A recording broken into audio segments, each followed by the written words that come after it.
సంక్రాంతికి వస్తున్నాం movie review. Movie విషయానికి వస్తే చిన్న ప్లాట్ గైస్. ఒక పెద్ద కంపెనీకి సీఈఓ ఉంటాడు అనమాట. సీఈఓని స్టార్టింగ్ ఎవరో ఒకరికి కిడ్నాప్ చేస్తారు. కిడ్నాప్ చేసి మాకు మా పాప పండే కావాలి, తెస్తే మీ సీఈఓని మీకు ఇచ్చేస్తాం అని అంటారు. సో మరి తెచ్చారా లేదా, ఇచ్చారా లేదా అనే సినిమాలో చూస్తారు మీరు. అంత మధ్యలో కొంచెం ఎక్కువ కామెడీ ఉంది. మన అనిల్కి వెంకటేష్ గారిని చూస్తే ఏదో అయిపోద్ది అనుకుంటా అనిల్కి. ఎందుకంటే పిచ్చి పిచ్చి స్టోరీలన్నీ రాస్తారు కదా. సో ఇలాగే F2 F3 వచ్చాయి, అవి కూడా బాగున్నాయి. F3 అందరికీ నచ్చలేదు, అది కామెంట్లు వేసుకుంటారు ఇప్పుడు నేను చెప్పకపోతే. సో ఈ మూవీ ఎలా ఉందంటే వావ్, చాలా బాగుంది గైస్. ఫస్ట్ F2 లాగా గుర్తొచ్చింది నాకు. ఎందుకంటే F3 అంత కామెడీ ఉండదు, చిన్న చిన్న లేదా అక్కడక్కడ టచ్ చేసి వదిలేస్తారు కామెడీని. ఈ మూవీలో అలా కాదు, స్టార్టింగ్ నుంచి ఎండింగ్ వరకు కామెడీని బాగా తీసుకొస్తారు. అండ్ ఒక చిన్నపిల్లడు ఉంటాడు క్యారెక్టర్, ఆడిది భలే ఉంటుంది కామెడీ.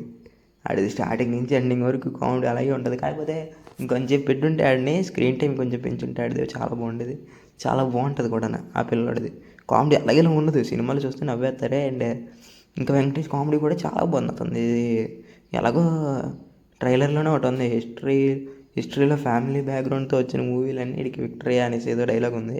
కరెక్ట్గా చెప్పాను లేదు చెప్పండి, ఓకేనా? సో మీకు ఇప్పుడే తెలిసిపోయి ఉంటుంది ఎంత బాగుందంటే మూవీ స్టార్టింగ్ నుంచి ఎండింగ్ వరకు. ఫస్ట్ హాఫ్ చాలా బాగుంది, సెకండ్ హాఫ్ ఓకే పర్లేదు బాగానే ఉంది అన్నట్టు ఉంటుంది అనమాట. ఎందుకంటే ఫస్ట్ హాఫ్ చాలా కామెడీ ఎక్కువ ఉంటుంది, సెకండ్ హాఫ్లో కూడా అంతే ఎక్స్పెక్ట్ చేసాను కానీ కొంచెం తగ్గింది అంతే. కానీ అలాంటిది ఏం లేదు, ఇంకా చాలా ఎక్కువగా కామెడీ ఉంటుంది చెప్తున్నాను కదా. అండ్ ఇందులో మైనస్ పాయింట్లు 2 ఉన్నాయి, అవి చెప్తాను నేను. ఫస్ట్ వచ్చేసి మన ఇల్లుది ఉంటుంది, ఏంటది 30 మినిట్స్కి ఎండింగ్ క్లైమాక్స్ ఒక 30 మినిట్స్లో ఉందనగా ప్రీ క్లైమాక్స్. ఒక పొలంకి వెళ్తారు, ఒక పొలం దగ్గరికి వెళ్తారు.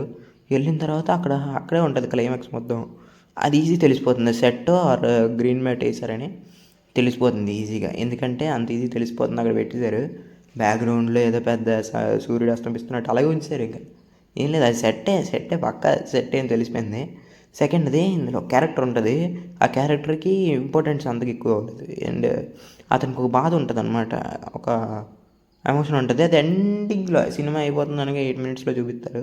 అది నచ్చలేదు. ఈ 2 తప్ప ఇంకా మొత్తం బాగానే ఉంటుంది.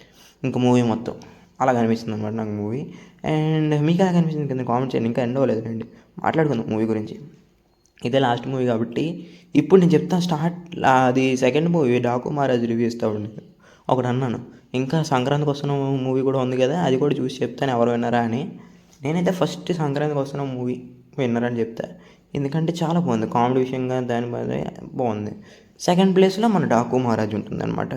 పర్లేదు బాగానే ఉంటుంది, మీకు చెప్పాను ముందే డాకు మహారాజ్ చాలా బాగుందని, వెళ్ళి చూడండి అని అన్నాను కూడా నేను. రొటీన్ మూవీ అయినా కొంచెం దాన్ని తీసుకెళ్లే విధానం అలా బాగుంటుంది. సెకండ్ హాఫ్ నుంచి కొత్త స్టోరీ వస్తుంది, అది రొటీన్గా ఉండదు, కొత్త స్టోరీలాగా వస్తుంది. అది నాకు బాగా నచ్చింది. అండ్ థర్డ్ ప్లేస్ లేదు గేమ్ చేంజర్ చెప్పాను కదా. కనీసం ఫస్ట్ హాఫ్ బాగుంది అంతే, సెకండ్ హాఫ్ అలా ఎందుకురా కెమెరా ఎటు పడితే అటు పెట్టేసి మరి మీరు యాక్టింగ్ చేయండిరా అని అంటూ ఉంటుంది అనమాట ఆ మూవీ. అలా ఉంటుంది అనమాట. దీని రేటింగ్ గురించి వస్తే ఇంకా సంక్రాంతికి వస్తున్న మూవీ రేటింగ్ ఎంత ఇద్దాం? లాస్ట్ టైం డాకు మహారాజుకి 4.5 ఇచ్చాం. దాని తర్వాత ముందు గేమ్ చేంజర్కి ఎంత ఇచ్చింది తెలియదు కానీ 3స్లోనే ఇచ్చాను. మీకు గుర్తుంది చెప్పండి, ఓకేనా? అండ్ నేను దీనికి ఇప్పుడు ఎంత వేస్తున్నానంటే 4.6/5 అదనమాట. 4.6/5 ఒక్కటే పెంచాను అంతే. చెప్పాను కదా మిగతావన్నీ 2 బాగాలేవని చెప్పాను కదా, దాని గురించి కొంచెం తగ్గించి 4.6/5 మన గూగుల్లో రేటింగ్ ఎలాగైతే ఇచ్చాడో నేను కూడా అలాగే ఇచ్చా. సో అదనమాట. అండ్ ఈ సంక్రాంతికి మీ సంక్రాంతికి వస్తున్న మూవీని కళ్ళు మూసుకొని వెళ్ళిపోవచ్చు మీ ఫ్యామిలీ మెంబర్స్ అయితే చాలా బాగా ఎంజాయ్ చేస్తారు. మామూలుగా ఉండేవాళ్ళు అయితే ఏముందిలే అని అనుకుంటారు. అదనమాట. మరి వెళ్ళొస్తా, బాయ్ బాయ్.